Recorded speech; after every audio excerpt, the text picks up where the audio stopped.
Welcome everybody. Thank you for joining us. It's Webinar Wednesday. It is the Go Global webinar series that comes back. Today we're going to be talking about growing your brands, your business and sales in Israel. The webinar will start in 3 minutes time, so thank you for joining us.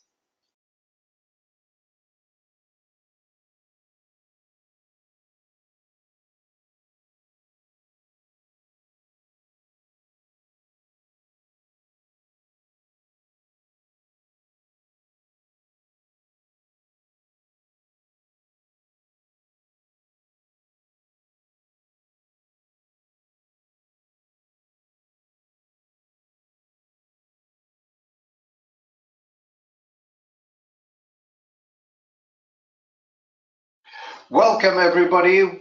Thank you for joining us. The Go Global webinar series continues. Today, grow your brands, business and sales in Israel. Thank you for joining us. Learn from the experts today how to use offline and online tools to boost your sales, nurture your brands and grow your business in Israel. This is a sort of 2-minute warning before the webinar really gets going.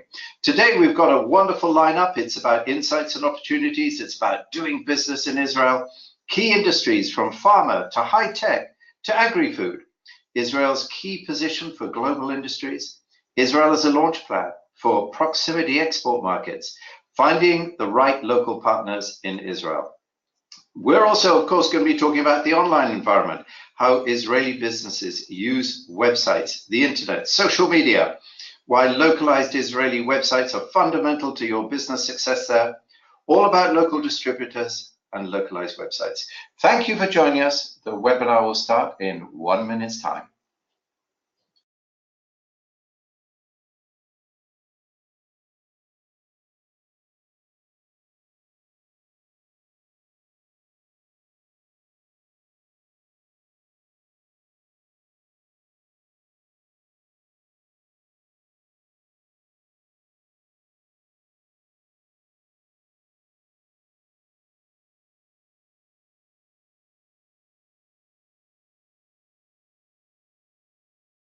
Hello everybody, welcome today. It is another Wednesday. It is a Webinar Wednesday. The Go Global webinar series continues.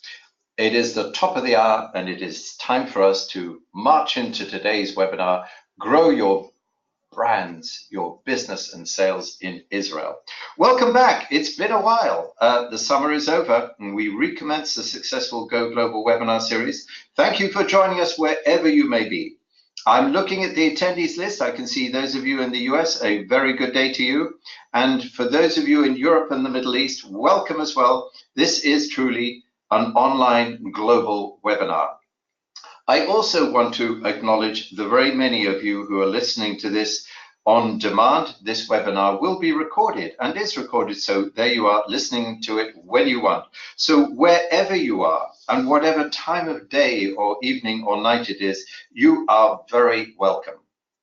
My name is John Worthington. I am CEO here at IBT Online, and I am your host today. I have the huge pleasure of introducing our Go Global webinar series. And today, we're all about growing your sales, your brands and business in Israel.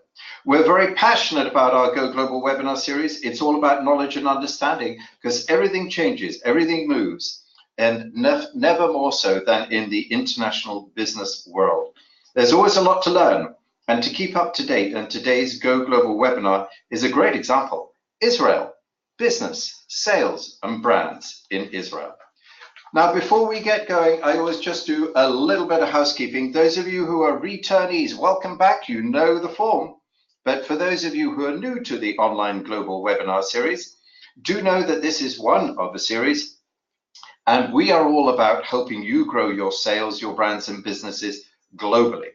So as the webinar series is now over 4 years old, yes, indeed, 4 years old, there's a rich catalog of recorded webinars available to you on demand. If you go to www.ibtonline.com/resources, you're going to find lots and lots of recorded webinars and assets. Going forward, we have a catalog of webinars, exciting webinars and subjects coming forward, and you can look forward to those and find them and register today. This webinar today will be some 45 minutes, brief introduction by myself, and I'll be handing over to my colleague presenters. There will be 4 polls today, so please be attentive, get ready with your mice and participate. Your feedback is very important to us. There will, of course, be many questions. Now, questions you can see on your box there. On the right-hand side of your screen, it says questions. Please click on that, submit your questions. We look forward to responding to them at the end of this webinar. There is, of course, a chat box. Do use it. And today we're excited to be talking about the growth of sales, brands, and business in Israel. And finally, do know that there will be a questionnaire at the end. So we'll be asking you to fill in the questionnaire at the very, very end. Now sit back, enjoy, get comfortable for today's webinar as we talk about growing your sales, brand, and business in Israel. So I'm proud to be joined today by my co-presenters. Look, that's quite a field of people. Let me start second from the left. Sherwin Pomerantz. I've had the pleasure of knowing and working with Sherwin for many, many years. Sherwin has lived in Israel for over 34 years now and is president of Atit EDI, a Jerusalem-based business development consulting firm.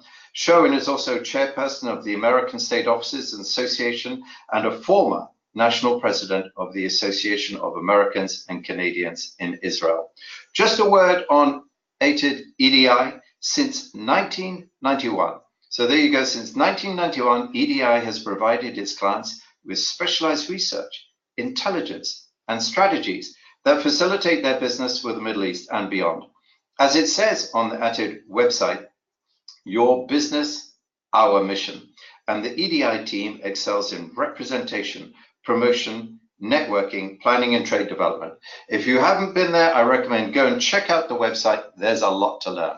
Susanna, second from the right, IBT Online's own Chief Content Officer, and in that capacity has taken leadership for this successful program, the online global webinar series. Susanna is responsible for all of our digital media and multi-channel publications. Susanna brings together and curates a huge wealth of international online research and knowledge that is then made available to you on the IBT Online website and through our social media channels. So do go check out the IBT Online white papers, the ebooks, the infograms, the videos, and of course the recorded webinars.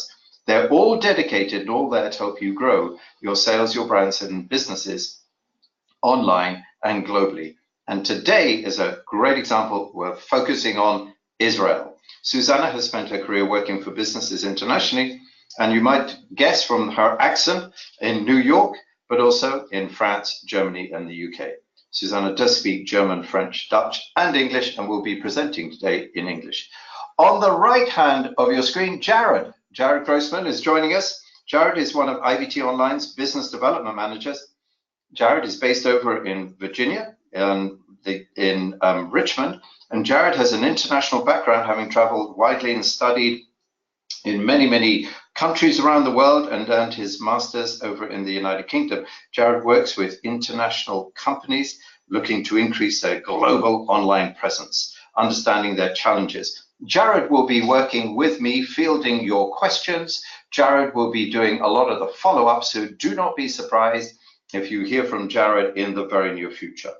One word about IBT Online. IBT Online is a privately held US and European company. IBT stands for International Business and Technologies, and that technology, well, it's online technology.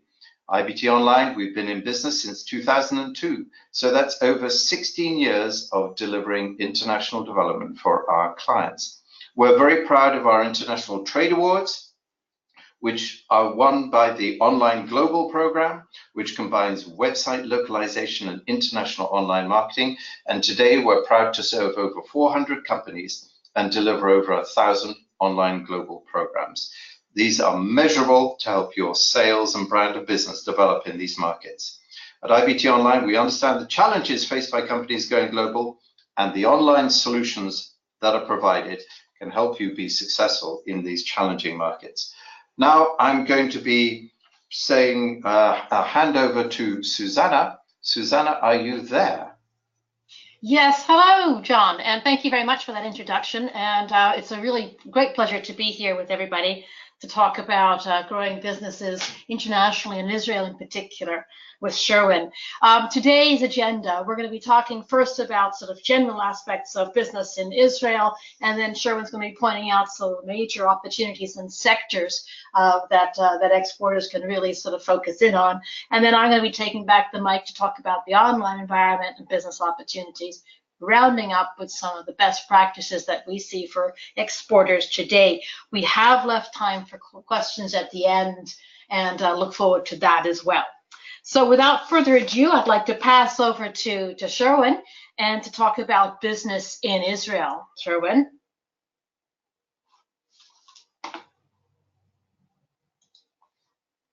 Thanks, Susanna. Appreciate it. We're looking forward to the event today and want to welcome all of our listeners, wherever they may be. Good morning to some of you, good afternoon to others, and good evening to those that don't fall into the first two categories. So let's talk a bit about EDI. And we are, as was mentioned, a business development consulting firm. We're based here in Jerusalem. We've been operating for over 26 years. Our current client base, we handle the trade and investment interests of Delaware, Illinois, Indiana, New Mexico, Pennsylvania. We also handle the province of Ontario in Canada, and we're now completing our 6th year representing Invest Hong Kong in Israel. I should say proudly that Pennsylvania and Delaware are our longest serving clients. We've been with them 21 years in both cases. For these government organizations, we cover all of the Middle East, even though we're based in Israel, everything from Turkey out to the GCC. The end of October, we will be doing a trade show in Dubai, the WETEX show, which is a water show. In January, we'll be doing Arab Health. We get around the region. All of us have the ability to travel throughout the region, independent of where we're based. That might sound counterintuitive, but it is the fact. So let me give you a picture of where we're located. We are in the Middle East, as our next slide will show. And if you look at it closely, you'll see that Israel is basically a small sliver of land at the eastern end of the Mediterranean, which is how I heard somebody describe it once.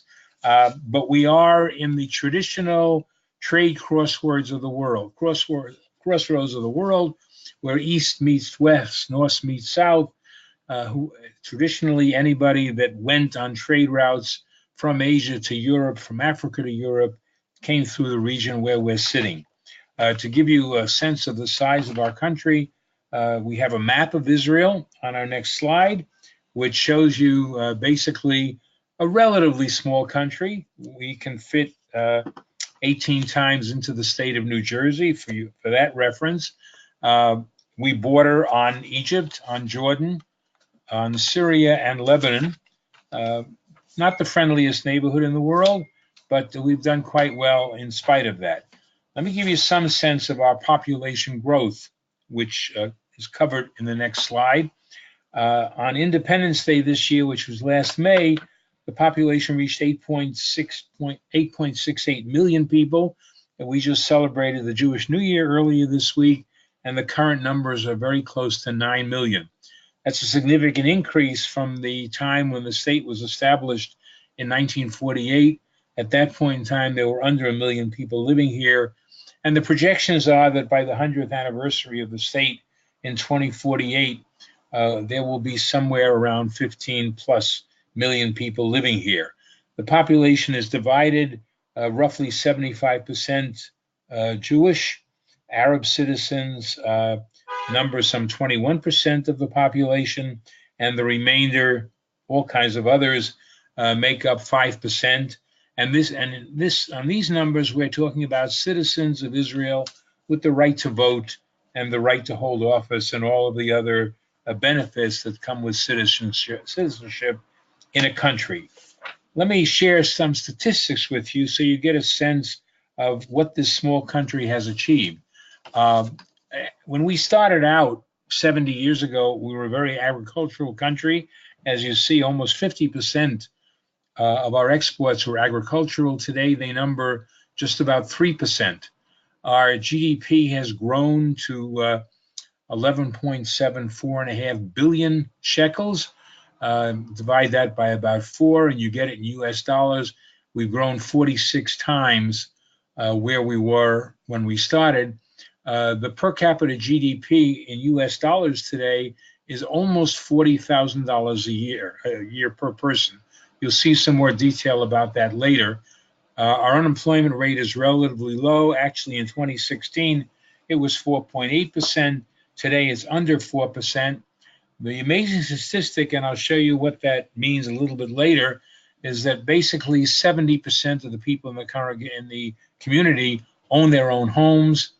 Relatively few people live in rented dwellings, and there are about 3.5 million people in the workforce today and growing. We have historically had an issue with the religious community and with the Arab community not participating as much in the workforce. There have been a lot of programs that have addressed that, and those numbers are growing regularly. The GDP itself is growing. You'll see the growth in the next slide. By the way, most recently, Moody's, S&P, Fitch all increased their ratings of Israel to A-, which is second or third highest possible rating. The economy is growing right now at a rate of about 3.1%.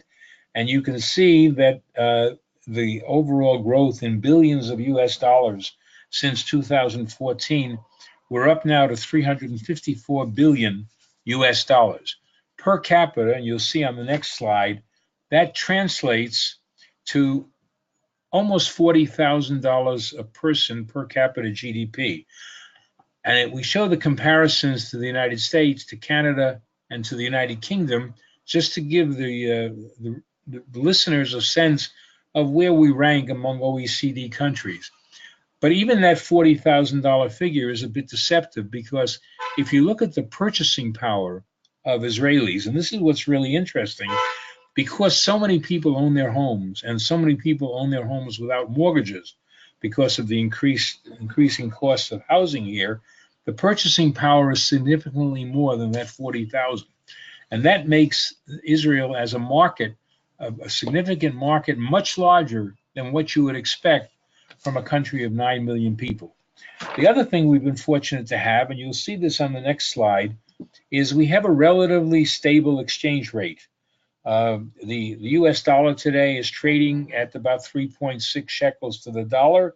You can see that over the course of the last 5 years, the variation has not been dramatic.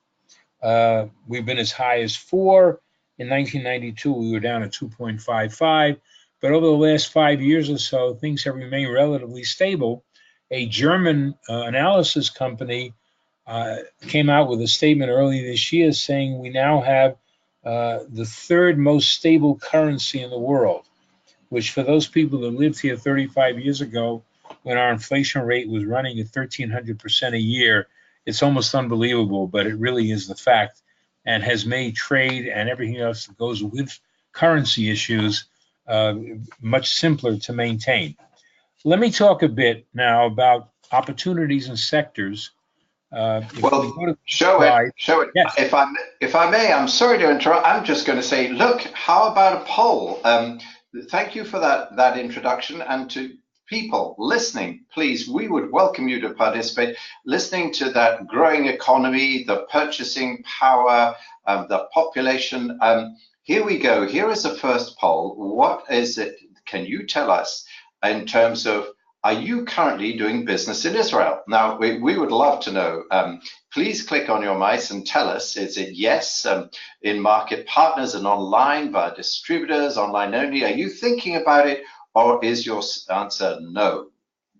I'm going to tell you what the audience is telling us today. 14% are in the second bracket there, yes, via distributors.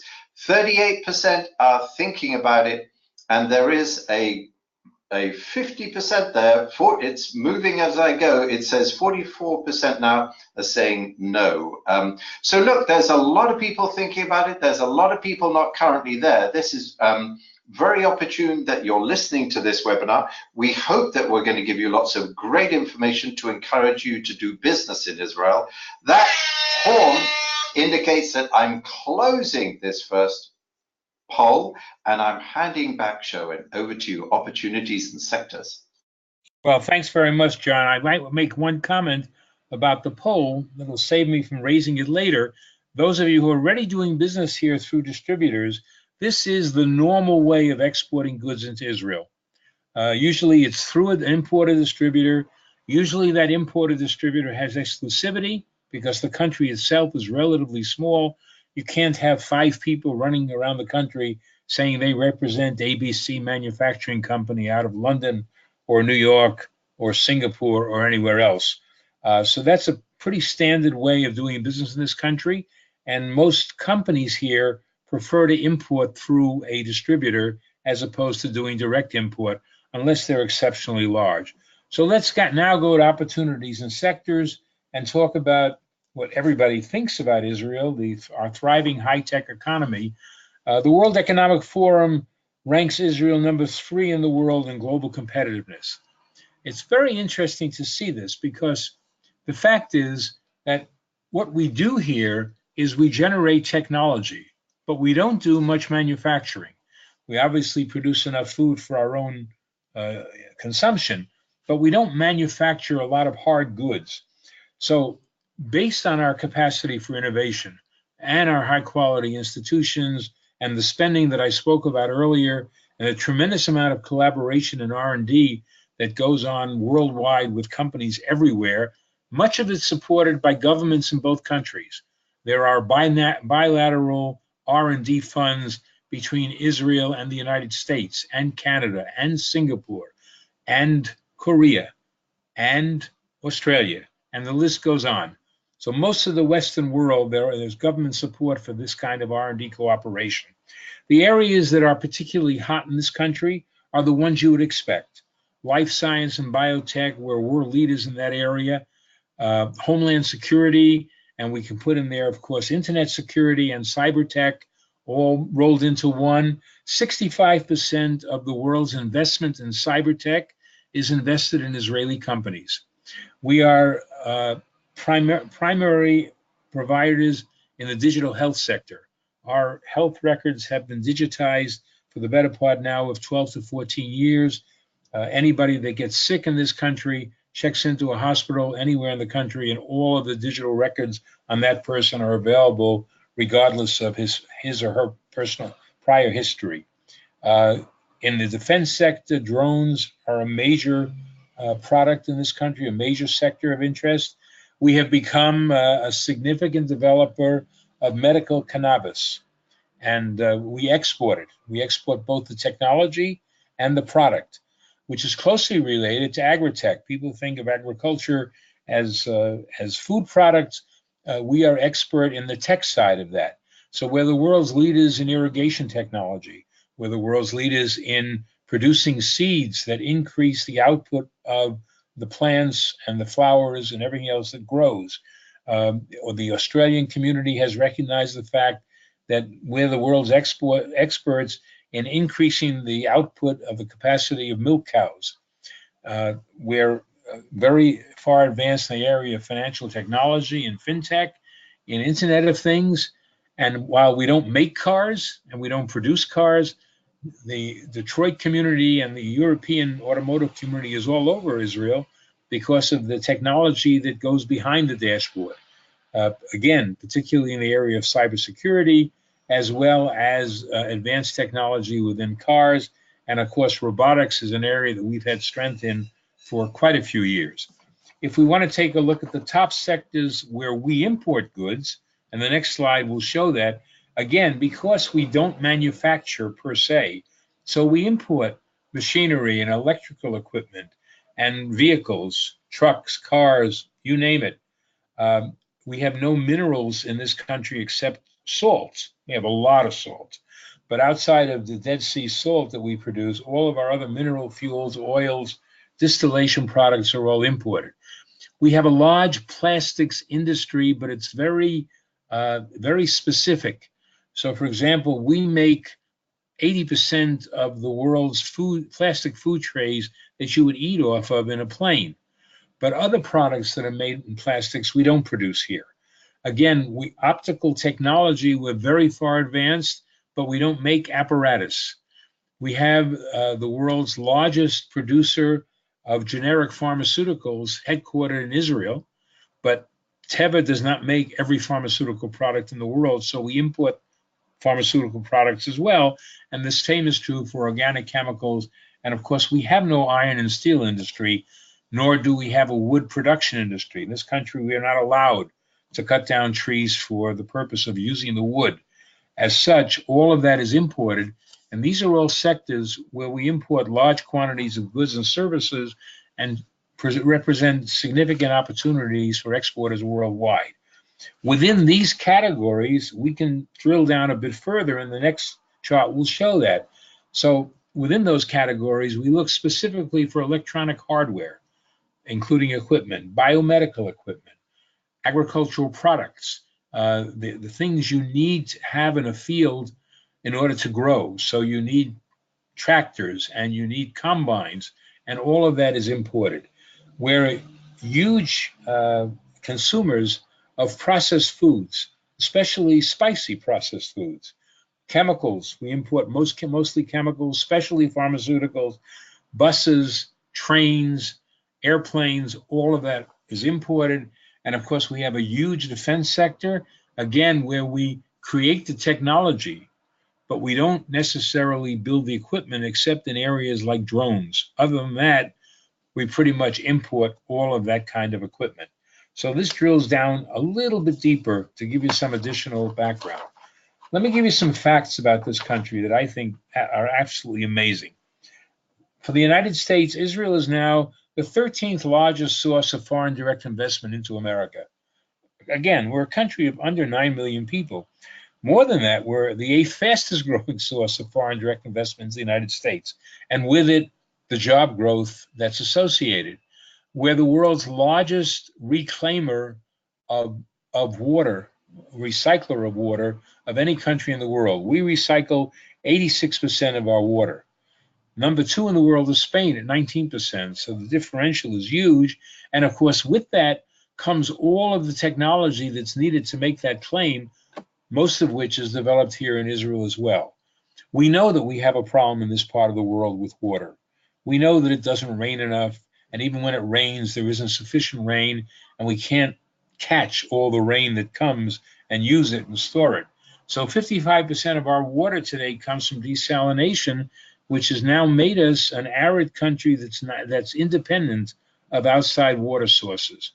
And we have brackish water experts from Israel, over 10,000, that work in 54 countries worldwide.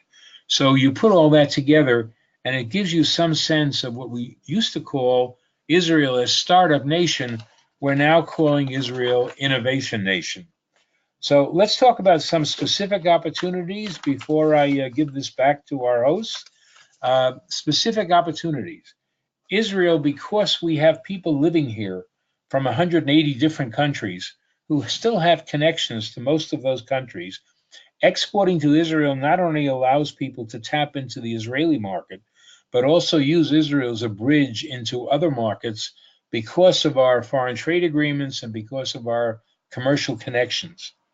There's a lot of foreign direct investment coming out of Israel, going not only to the United States, but to Europe as well, now to Africa, and beginning as well to Asia. We're a huge center of innovative joint ventures.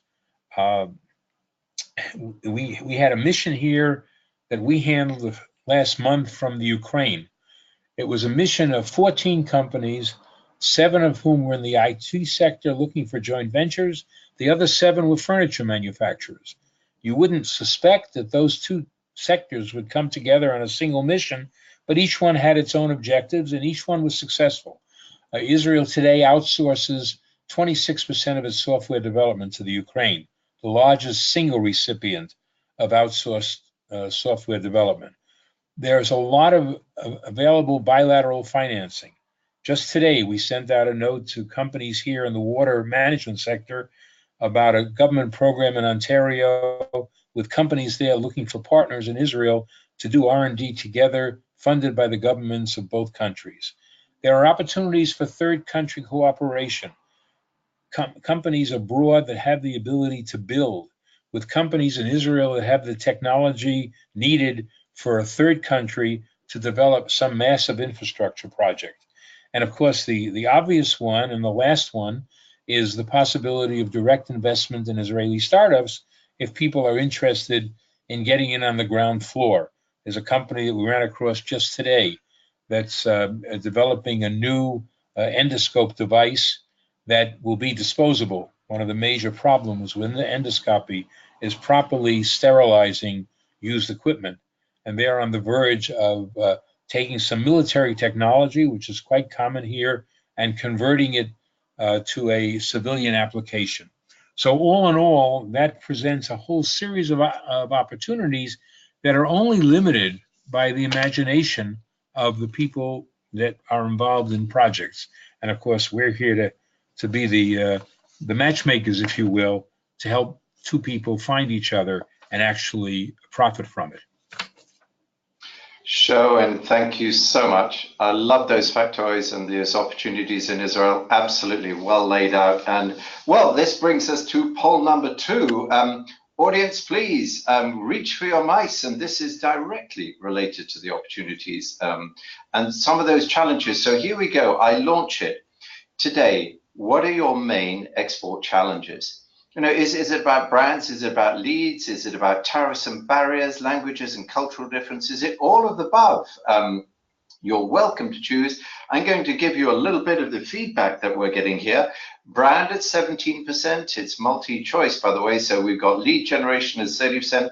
10% is saying tariffs, and of course, in fact, 36% say all of the above. Well, look, we are here, as Sherwin was saying, to help you, and we thank you for that. This is closing. Yes, that closes poll number 2, and I hope, therefore, that we'll be able to help you with these main export challenges today and beyond. I'm closing the poll, and I'm handing back, and it's about the online environment and business opportunities. Thank you. Susanna.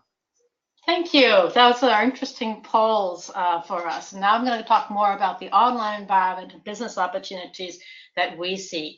But first, I sort of wanted to regroup on some of what I've learned from Sherwin and from EDI. Really, for me, I summed it up in my own mind as sort of 3 reasons for doing business in Israel. And, you know, it came across very much sort of this can-do atmosphere, this can-do attitude to getting things, rapid decisions and a real sort of striving forward. Also, this incredible reputation for innovation, which allows you to have this window on future trends and high tech.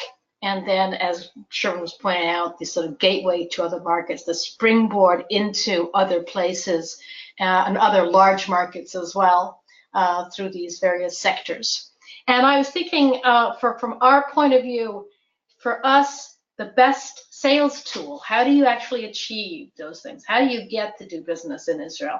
And for us, the response is pretty, straightforward. We're very committed to this. For us, the response is quite simply localized websites, online, and localized online international marketing. So for us, the future is really an online one, and that exporters should harness that.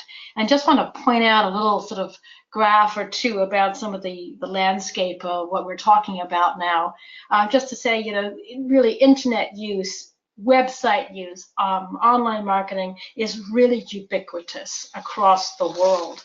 Out of the population of the world, over 50% of the world are now online users in a very, very regular sense. That is, they're using websites every day.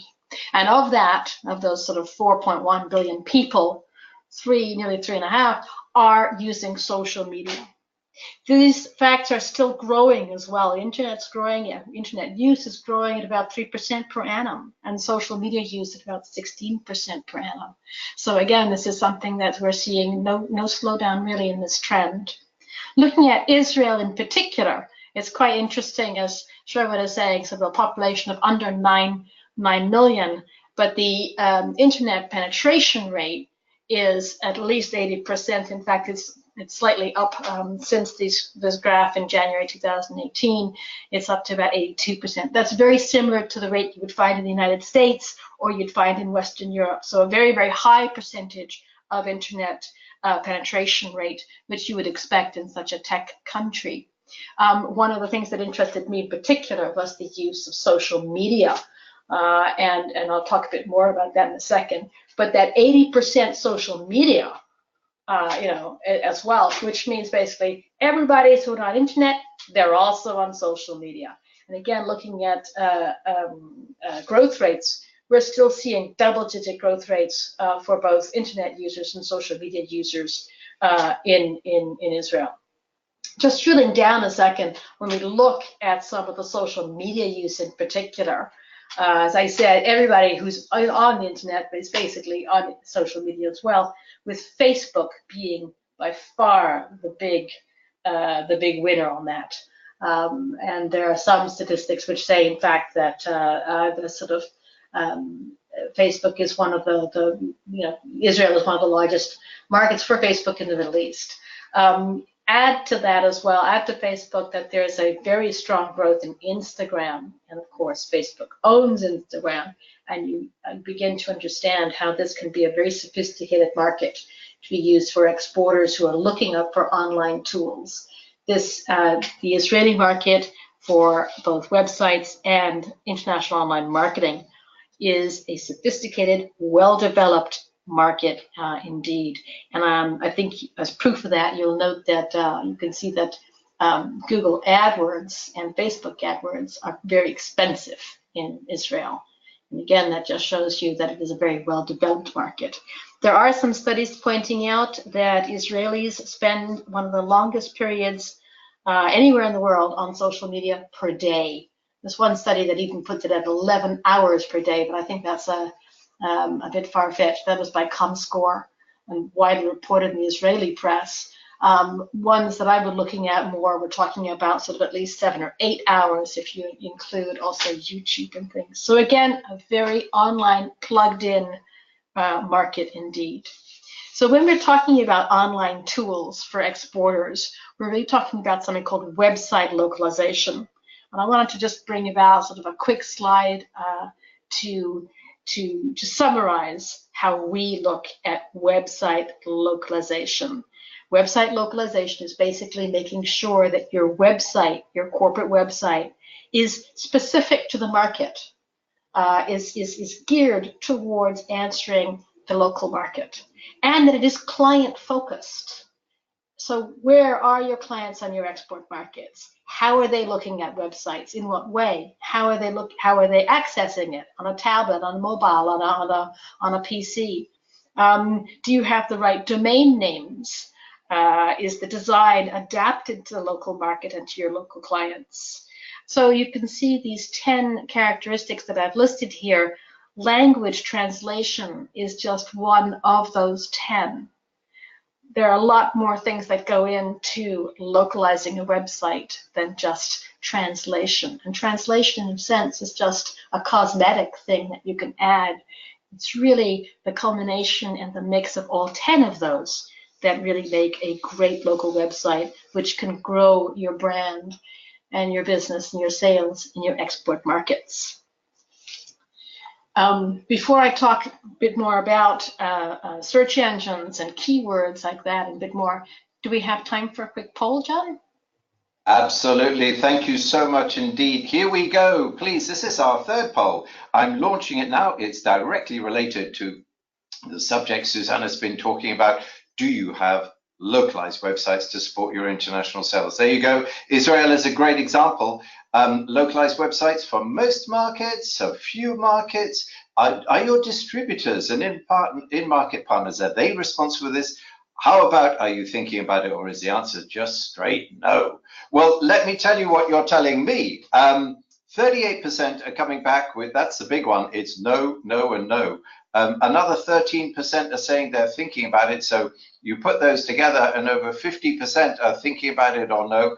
Some people are saying, yes, we have a few. That's 5% saying, yes, we have localized websites. Some are saying for a few markets, and others are saying distributors. So there you go. Look, thank you for that feedback. It's a big thinking about it, and it's really a big no. So closing down poll number 3, and thank you for that information. Really useful. Back to Susanna. Thank you very much. One of the ways of understanding website localization for me is to go back to some basics and understand how search engines work.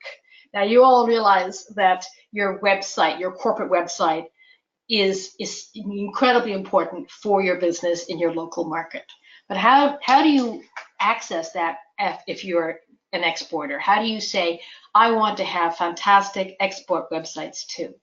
Well, if you look at the way Google operates, and for example, Google has a 90% market share in Israel. So if you're looking at having an Israeli website, you'll want to say, okay, how does Google operate? How will Google rank my website? The best way of thinking about it is that search engines are also localized. In that sense, they're both market specific and client focused. So Google US, for example, is very different from Google UK. They both are English, but they have very different results in terms of the keywords used and the algorithm results that Google does that for. Because Google is market specific and client focused. So just having a website in the US and if you rank well on Google in the US, does not at all mean that you will rank well in other markets, even when those other markets are so-called English-speaking, like, for example, the UK. So I think it's really important to realize that. And one of the key things to know, one of the main things to know really, is about keywords. And an example I can give you, one of the most flagrant examples, it's unfortunately not into the Hebrew, but it's one of the best examples I've ever found, is the difference of how someone in Portugal would access Google, which has a 90% market share in Portugal, and they would search for train. And in Portugal, they would say comboio. And if you're in Brazil, where Google also has about a 90% market share, and you are accessing anything and you are looking for anything about trains, you would put in the term trem. And so if you had a Portuguese website and were using comboio, people in Brazil would not find you. That's just one of the aspects of a website that's not localized. You know, it's not in Brazil, it doesn't have the right URL, and it doesn't even have the right keywords. So making sure that your keywords are market specific and client focused is one of the keys to having seriously good, efficient, localized websites that can really drive your business. Just looking for a second at social media. Social media also is market specific and client focused.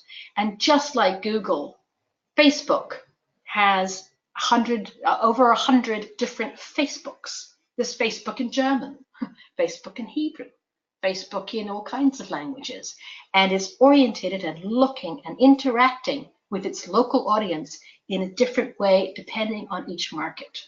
Because in each case, it is trying to address their Facebook clients, which might not be, which are the ones you might want to target, but you have to look at it from the client's perspective.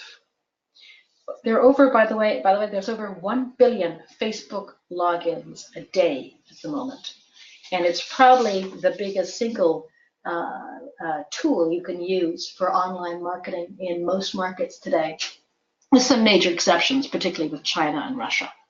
But Facebook is certainly the platform you would want to use across the Middle East, and especially in Israel, which is a very, very strong Facebook market. The best way I have of sort of showing this in a diagram is with this following sort of chart. and just showing you sort of talking about website localization and social media. And whereas in the past, the company could put itself at the center and have these one-to-one relationships with its either clients or suppliers. Today, it's all about a multiplicity. It's all about a customer-centric environment in which customers can talk to each other. B2B, government to B, government to consumer, consumer to consumer. They can all interact. And your job as a marketeer or as a salesman is to try and make sure that those customer to customer interfaces are occasionally talking about you, the company, in a positive way. And for an exporter, you need to do that through localized websites and localized online marketing. So I'm going to talk now about some best practices for exporters. Is it time for me to jump in for poll number 4? In which case, yes, I'm saying Susanna, thank you. Right, please, attention, all attendees and audience. Here we go. This is our final poll, related again, of course, to what Susanna's talking about. It's, do you use social media? You can see the power of social media, the extent of social media, and online marketing to support your international sales. Now, there's Facebook. It's number 1, but limited to a few markets. Number 2. How about distributors or in-market partners? Are you thinking about it again, or is the answer no? Let me give you live feedback of what you're telling me. 25% are saying no, 10% are saying that they're thinking about it. So look at that, the big numbers are up there. 25% are saying yes extensively, and a further 25% are saying yes, but limited to a few markets. So there it is. A very online, well done you. I think those of you who are using it today, bravo, that is pretty leading and cutting edge. Those of you who are thinking about it or saying no, do think about it. Clearly, there are huge business development opportunities for you globally, and nowhere more so than in Israel.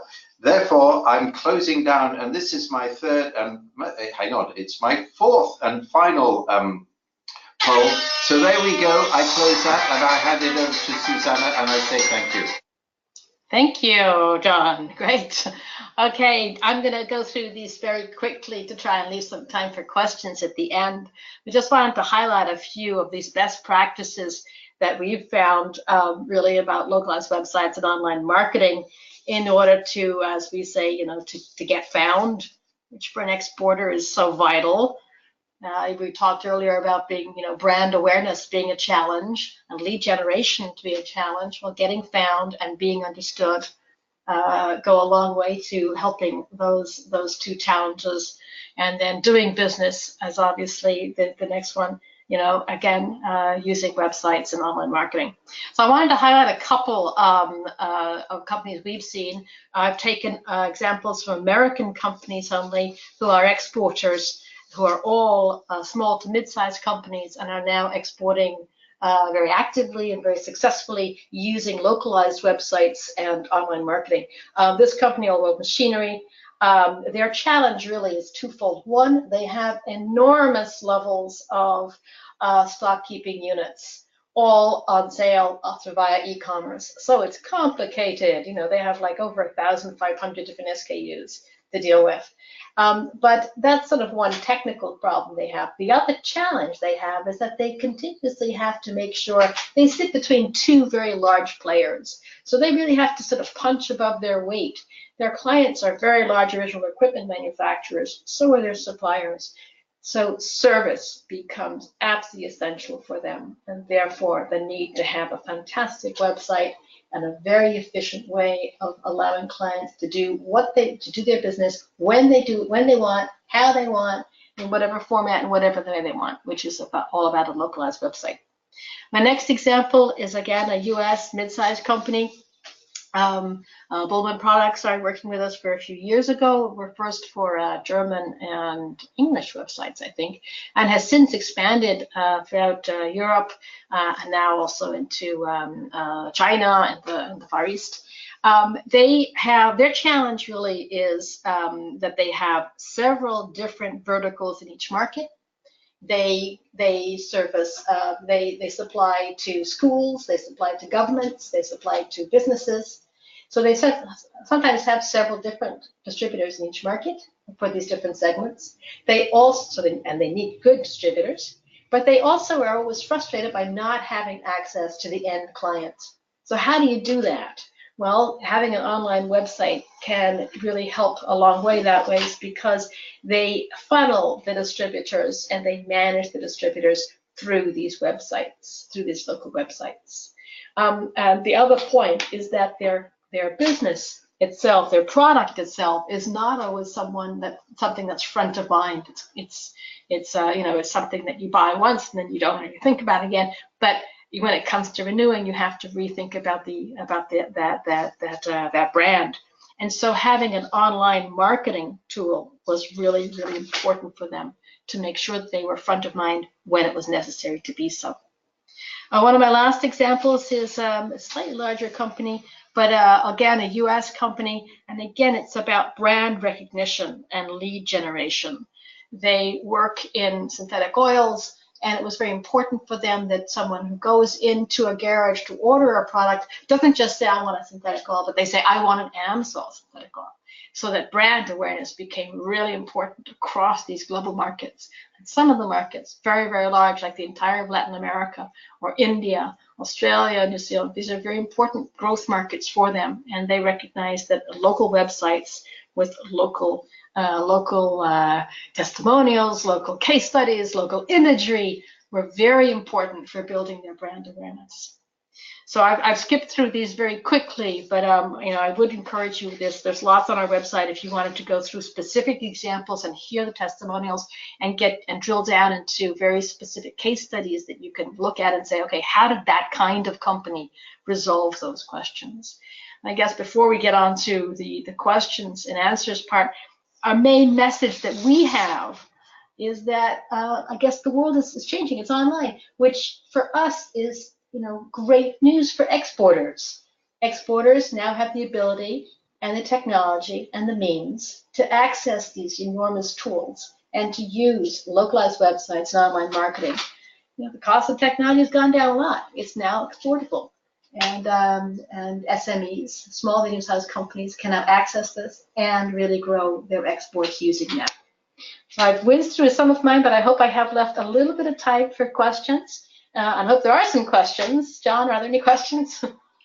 Susanna, there are a whole bunch. I'm going to field a few and do know that we'll be getting back to you. So for those of you who do not have your questions answered right now, I'm just going to cherry pick a few from the top. First of all, I'm going to direct one. Sherwin, please.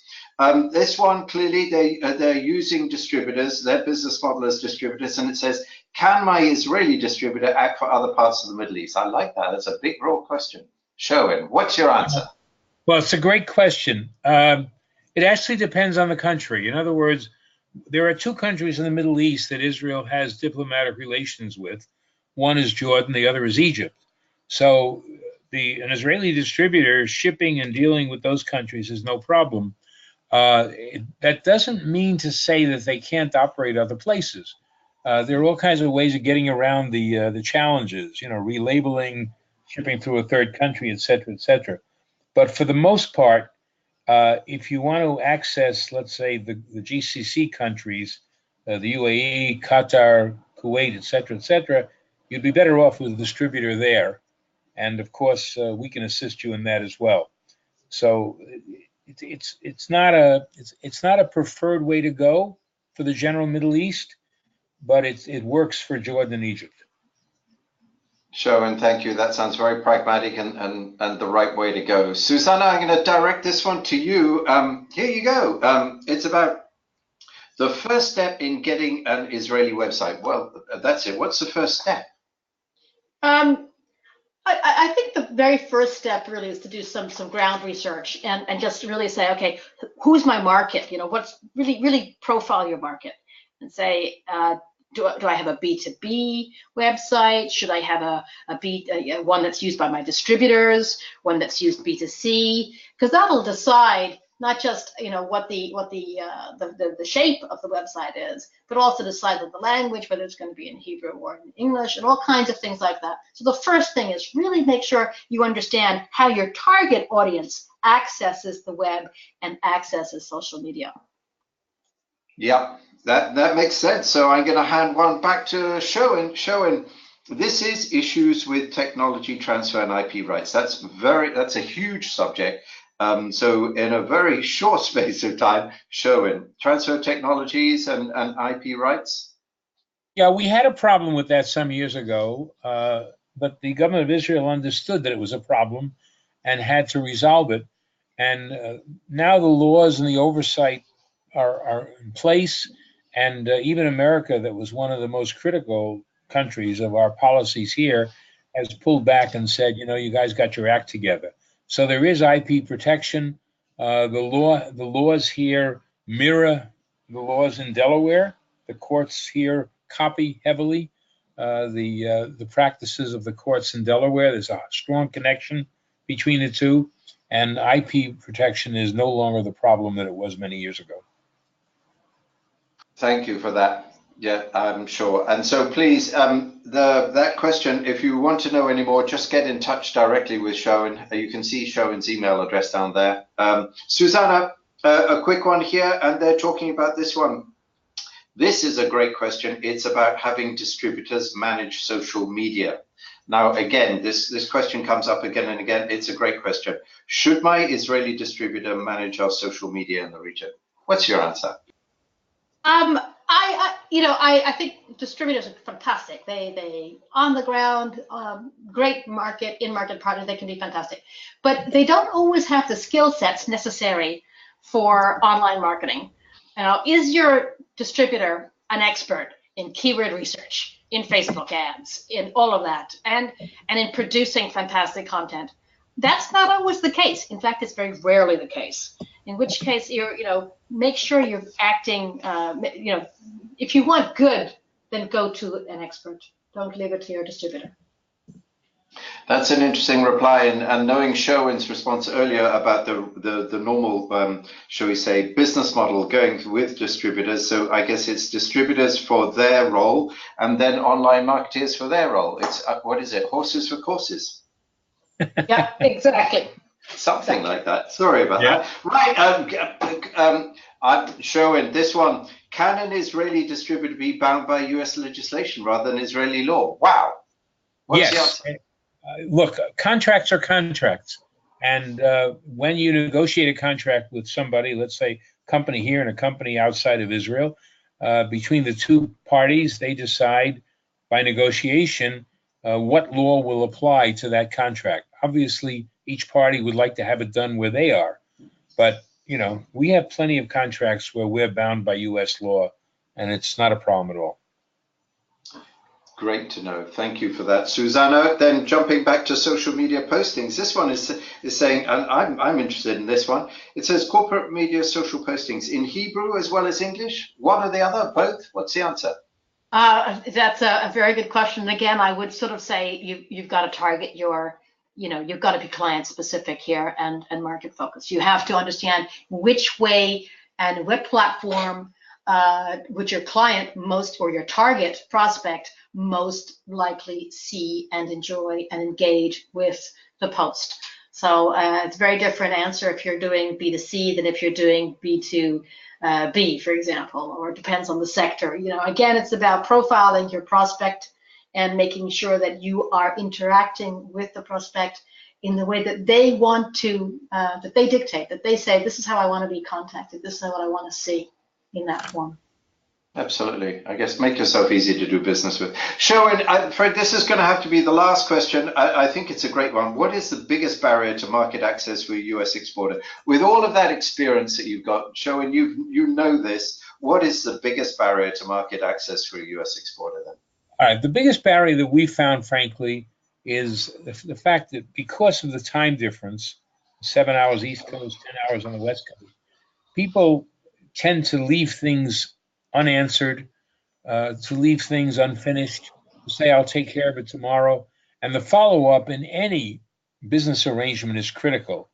And the time difference is a challenge to that follow-up. What offshore people should know is that Israelis tend to work late. They tend, as Susanna showed, the amount of time on mobile phones and what have you is incredible. And people here, are sitting on their phones all hours of the day and night. So that's the challenge, to stay with the project, stay with the prospect, and keep on it until it happens. If you let it go, it dies, and that's true probably anywhere in the world. It's not much different in Israel. Sharon, thank you for that. That is a great response. Right, I'm afraid, folks, we're out of time. I want to thank you. I want to thank you all for joining us today. I hope that you've enjoyed the webinar. I hope that you found all of that information useful, practical, and are ready to start or further develop your business, your brand, and your sales in Israel. I want to thank Sherwin, Susanna, and Jared for the work that you're going to be doing in the follow-up. And do know at IBT Online and Untitled EDI, we understand the challenges that you face in doing business in Israel, whether it's online, Susanna's case, or offline, Sherwin's case. The solutions together, we can help you ensure your success in growing your exports, your sales, and your business in Israel. Do know you're going to get a copy of this webinar. It has been recorded and is going to come to you in your email on Friday, so watch out for that. I want to again thank Sherwin and Susanna. What a great job done. Thank you for all of that useful information, and I wish now that the audience has every success as they go out there, and that they're successful in Israel in growing their business. This is an applause for Sherwin. Thank you, Sherwin. Susanna, thank you very much indeed. Great job done. Webinar closing up. Thank you again.